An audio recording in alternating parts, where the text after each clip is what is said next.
Hello and welcome to all the students of BSc Part 3rd in Geology class. Dear students, last class में हमने complete किया था affinities of Hemichordata का chapter और उसमें हमने हेमिकॉर्डेटा की एफिनिटीज़ डिफरेंट एनिमल्स के साथ हमने पढ़ी थी। और आज का हमारा जो टॉपिक है वो है पेट्रोमाइजोन। ये आपके कॉर्डेटा की जो बुक है उसमें फ़र्स्ट यूनिट हम पढ़ रहे हैं और फर्स्ट यूनिट का हमारा लास्ट चैप्टर है पेट्रोमाइजोन। मैं आपको पहले बता दूं, पेट्रोमाइजोन एक एनिमल होती है और यह इसे लैम्प्रे भी कहते हैं क्योंकि इसका स्ट्रक्चर ईल लाइक होता है, दैट इज़ स्नैक लाइक इसका स्ट्रक्चर होता है। सबसे पहले हम पेट्रोमाइजोन का क्लासिफिकेशन देख लेते हैं। किंगडम है इसका animalia, that is it is included in animals. Phylum है कॉर्डेटा, सब फाइलम है वर्टिब्रेटा। फाइलम कॉर्डेटा मीन्स इसमें वर्टिब्रल कॉलम और नोटोकॉड इसमें प्रेजेंट होती हैं। नोटोकॉड प्रेजेंट होते हैं इसी वजह से इसको कॉर्डेटा में शामिल किया गया है, और वर्टिब्रल कॉलम प्रेजेंट होता है इसीलिए इसको सब फाइलम वर्टिब्रेटा में इंक्लूड किया गया है। अब आपको थोड़ा सा मैं डिफरेंस यहाँ बता दूँ, आपके कन्फ्यूजन हो सकता है कि कॉर्डेटा क्या है और वर्टिब्रेटा क्या है। ये दोनों सेम से ही तो लगते हैं, कॉर्डेटा और वर्टिब्रेटा। हम कॉर्डेटा में भी आते हैं और वर्टिब्रेटा में भी आते हैं, लेकिन इसमें एक बहुत इंपॉर्टेंट डिफरेंस है।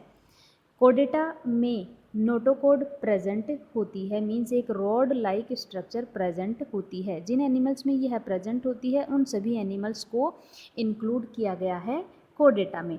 और जिन एनिमल्स में वर्टिब्रल कॉलम प्रेजेंट होती है, दैट इज़ उनमें notochord replaced by vertebral column. जो नोटोकॉड है, रोड लाइक स्ट्रक्चर है, वो वर्टिब्रल कॉलम में परिवर्तित हो जाती है। मीन्स उस नोटोकॉड में छोटी छोटी वर्टिब्री जो बोन्स हैं वो बन जाती हैं, उनका निर्माण हो जाता है। तो वो सारी जो छोटी छोटी वर्टिब्री हैं वो मिलकर के बनाती हैं वर्टिब्रल कॉलम।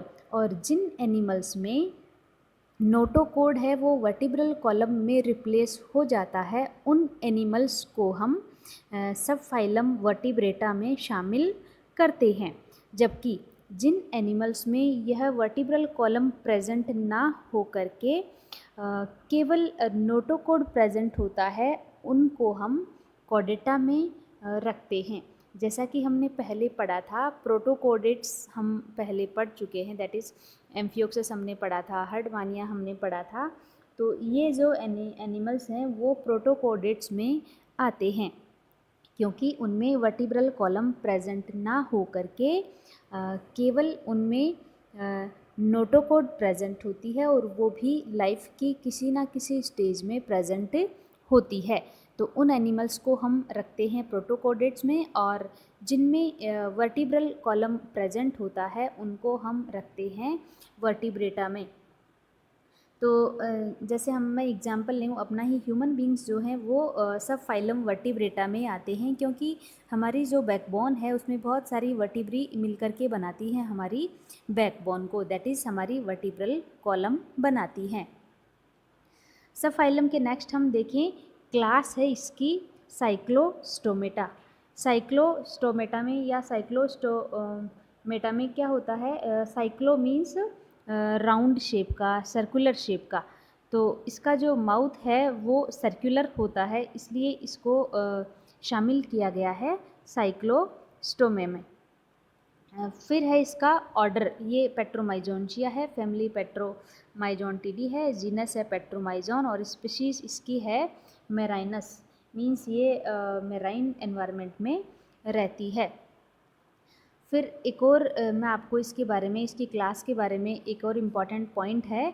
क्लास जो साइक्लो स्टोमा है वो, स्टोमेटा है वो एक मात्र जो जॉलेस फिशेस हैं वो आती हैं इसमें साइक्लोस्टोमेटा में। मीन्स इनमें जो जॉज हैं, जबड़े हैं, वो भी अनुपस्थित होते हैं। ये अभी आपको जो क्लास है इसकी वो और क्लियर करती हूँ मैं। जो अपना फाइलम जो कॉर्डेटा का क्लासिफिकेशन है उससे आपको और क्लियर होगा कि इसकी पोजीशन कहाँ होती है, पेट्रोमाइजोन जो फ़िश है उसकी पोजीशन कहाँ पर होती है। इस चार्ट से हम देख सकते हैं कि जो सब फाइलम वर्टिब्रेटा है उसका फर्दर जो क्लासिफिकेशन है वो हम यहाँ पढ़ते हैं। ये है सब फाइलम वर्टिब्रेटा। अब इसके हम नेक्स्ट 2 डिवीज़न हैं इसके। डिवीज़न हम यहाँ देख रहे हैं, एक है एनेथा फर्स्ट एंड सेकंड है नेथोस्टोमेटा। जो एनेथा है यहाँ पर, ये है एनेथा, इसमें है लेग्स जॉज, मीन्स ये जो डिवीज़न है इसमें जॉज यानी जबड़े एब्सेंट होते हैं। और दूसरा जो ये है डिवीज़न इसमें है नेथोस्टोमेटा। जो नेथोस्टोमेटा डिवीज़न है उसमें जॉज प्रेजेंट होते हैं। ये जो एनेथा है इसमें जॉज एब्सेंट होते हैं। और ये जो क्लास साइक्लोस्टोमेटा है ये ओनली क्लास है, जीवित है, इस क्लास के एनिमल्स जीवित हैं जो जॉ लेस होते हैं, और कोई एनिमल्स जीवित नहीं है। वर्टिब्रेटा के और कोई एनिमल्स जीवित नहीं हैं जो जॉ लेस होते हों। मीन्स केवल ये एक ही क्लास लिविंग क्लास बची है जो जबड़े रहित प्राणी होते हैं, और सभी जो वर्टिब्रेट्स हैं उनमें जबड़े प्रेजेंट होते हैं। तो इसलिए भी इस क्लास को पढ़ना बहुत ज़रूरी है हमारे लिए, क्योंकि यही ओनली एक लिविंग क्लास है जो जॉलेस हमारी प्रेजेंट है, जिसमें जॉलेस फिशेस प्रेजेंट होती हैं। दूसरी जो डिवीज़न है वो है नेथोस्टोमेटा, इसमें जॉज प्रेजेंट होते हैं। अब ये जो नेथोस्टोमेटा डिवीज़न है इसमें 2 सुपर क्लास हैं, वो हैं ये यहाँ पर, ये पाइसेज हैं और ये टेट्रापोडा। इसमें फिशेस को इंक्लूड किया गया है, बियर फिन्स, जिसमें फिन्स प्रेजेंट होते हैं, मीन्स जिसमें तैरने के लिए पंख उपस्थित होते हैं, वो सारी फिशेस इसमें आती हैं। अभी इन फिशेस की भी 2 क्लासेस होती हैं, दैट इज़ कॉन्ड्रक्थिस एंड ऑस्टिक्थिस। ये आप क्लासिफिकेशन पहले पढ़ भी चुके होंगे, लेकिन एक बार आप यहाँ पर रिवाइज़ कर लें। रिवीज़न करने से आपको ये जो पेट्रोमाइजोन है वो अच्छे से समझ आएगा, इसकी जो पोजीशन है कहाँ पर है वो अच्छे से समझ आएगी। कॉन्ड्रक्थिस एंड ऑस्टिक्थिस, जो कॉन्ड्रक्थिस फिशेस होती हैं उनका जो एंडोस्केलेटन है वो कार्टिलेज से बना होता है, और ऑस्टिक्थिस फिशेस का एंडोस्केलेटन मीन्स उनका अंतःकंकाल, उनका अंतःकंकाल बोन से बना होता है। तो ये 2 इम्पॉर्टेंट क्लास हैं फिशेस की, कॉन्ड्रक्थिस एंड ऑस्टिक्थिस। और जो टेट्रापोडा है, टेट्रापोडा हमें नाम से ही पता चल रहा है, पोडा मीन्स चलने के लिए पैर, और टेट्रा मीन्स 4, तो यानी 4 पैर वाले एनिमल्स को शामिल किया गया है टेट्रापोडा में। इनमें इसकी अलग अलग क्लासेस हैं, जैसे एम्फीबिया, रेप्टिलिया, एवीज और मैमल्स, ये इसकी 4 इम्पॉर्टेंट क्लासेस होती हैं। तो डियर स्टूडेंट्स, आई थिंक आपको समझ आया होगा कि जो पेट्रोमाइजोन है वो कहाँ पर स्थित है हमारे कॉर्डेट्स के क्लासिफिकेशन में।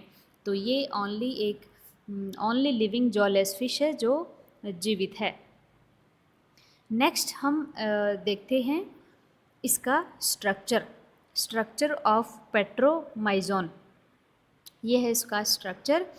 तो ये जो फिश है ये इसके एंटीरियर एंड पर ये बकल फनल प्रेजेंट होता है, ये बकल फनल प्रेजेंट होता है। इसी बकल फनल की हेल्प से यह पेट्रोमाइजोन दूसरी जो बड़ी फिशेस होती हैं या फिर टर्टल्स होते हैं, एक्वेटिक एनिमल्स, उनसे ये चिपक करके प्रेजेंट होती है। ये मैराइन एनिमल है, तो ये समुद्र में जो बड़े एनिमल्स होते हैं, बड़ी फिशेस होती हैं, उनसे ये चिपकी हुई पाई जाती है। इसी बकल फनल की हेल्प से ये उनका जो ब्लड है वो सक करती है, और फिर ये इसका हेड है, ये एक्सटर्नल गिल स्लिट्स हैं।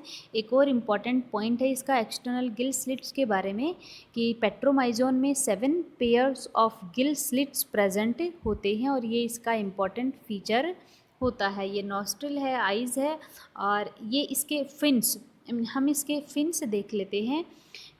इसके जो फिन्स हैं उनमें dorsal fin anterior and posterior, एक जोड़ी डॉर्सल फिन प्रेजेंट होते हैं। एंटीरियर एंड पोस्टीरियर, ये एंटीरियर फिन है, ये पोस्टीरियर डॉर्सल फिन है। ये इसका कॉडल फिन है जो टेल के चारों ओर प्रेजेंट होता है। ये क्लोकल अपर्चर है और ये नीचे का पार्ट ये इसका ट्रंक है।